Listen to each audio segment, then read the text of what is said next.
Good afternoon and welcome to this episode of Money Talks on Closing Bell. I'm Lubabalo Mashipana, and joining me today is Grace and Michael Norman, who are South African-born filmmakers making waves in Hollywood.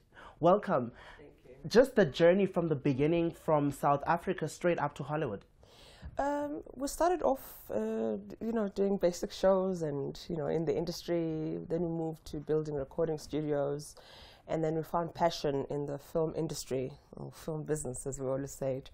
And we started obviously just making short films, and we decided, well, let's just take it up to Hollywood and see what they have to offer and what kind of appetite they have for African content and African filmmakers. And that's what happened. So, Michael, the transition from making films and working in South African studios to the big world in Hollywood. Well, it's not much to say besides it was exciting. And I spent most of my adulthood and my youth actually in the US and Hollywood, so I understood how it works, and having a passion for entertainment as a whole made it easy for me to just filter into the whole industry and be the successful I am today. Still searching for more barriers to break, but that's how easy it was. It's a matter of passion, determination, and perseverance. Mm. So both of you are not just directors and producers. You double up as many. You, Michael, even double up as an actor. How is it like having to? It's pretty exciting because in this industry it's much easier because when you get the idea, the concept, and you have the ability to write it, and have the ability to direct it, and have the ability to star in it, it's pretty much exciting because you have full control of how you want the module to come out. Yeah. So it's actually more exciting to have that much control in it because you interpret everything that you have put down from the basic right up to the professional in an easier manner than you would if it came from drips and drabs from different people, because you'd have to interpret that and try and get the idealism. So the vision is basically what already is in my head, and I just say it into film. It comes out that well.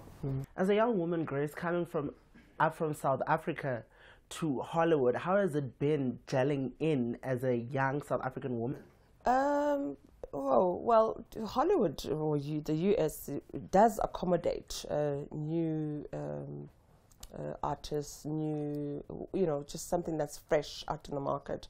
So for me, being in Hollywood is they're very keen and excited to see this young lady coming up in action films. They're kind of more welcoming into into that space. So it's very exciting. It's obviously we need to work very hard because they're very, it's a very strict industry. Everyone knows each other.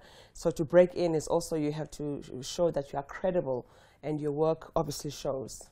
So you've been nominated in so many categories that I've even lost count for different works that you guys have produced. Tell me more about that. Well, it's been, I'd say, it's been an honor, and it's a pleasure just being able to be nominated for it alone. And the first awards were a shock to us actually because we didn't expect it to be received that way, having a black assassin playing the roles of the white minority. So it became a surprise more than it was overwhelming in terms of receiving it. So it's pretty exciting that the film has actually become this successful and continues to keep winning awards. So it really is an exciting thing for us. Yeah, we're still going on even more. I mean, we've been nominated right now for the Burbank Film Festival, and we are one of the semi-finalists, which is very big because in there they kind of take all filmmakers and they introduce them to distributors and other filmmakers as well. We're also very excited to have received Best Shorts of the Week, and also Best Shorts Festival. There were numerous awards that came out of there as well. So yes, it's very humbling as well at the same time, because when you don't expect it and it happens, you're like, oh, okay, someone is really recognizing the work, someone is, they're appreciating the creativity that we've put in the work. Project X. Let's talk Project X. I'm sure that's what everyone wants to hear about. The producer can tell you more about that. Come on, Grace, share the details. Oh my goodness. So we started to... Project X is actually a backstory to a script that we wrote here in South Africa. And because of the challenges in the industry in South Africa and Africa as a whole, we decided, well, let's do it in the US. And it's a 13-minute short film which was done on purpose because we wanted kind of to get into the festivals and see how the market feels about it and so forth. And that's how we really just came up. So we shot it in LA, in Hollywood. And, you know, we just put it together and it worked, you know. So let me just deviate now from the filmmaking industry, but just to the entertainment industry as a whole. There's always many problems in this industry. How have you guys managed to keep your finances intact? Well, and it's been a rocky road, like any production with experience. But we are entrepreneurs beside that, and we have several businesses and great associates to work with. So we pretty much have our own funding to support the projects. So it hasn't been that much a challenge, but it's just been rocky. Because the industry, you know, you're trying to sell a product that is a vision. You know, it's not tangible. You know, it's from your mind, theater of mind. So from there, this is what it's going to be, and most people would interpret that as anything that is worth investing in. Yeah. So it has been very challenging, but the fact that we've been able to support it ourselves has made it a much less of a stressful exercise. Yes, and also I always say this in most of the interviews because I feel it's something that we need to start to get acquainted with. There's the film business, and then there's the film industry, and in as much as they all in the one, but they're so different.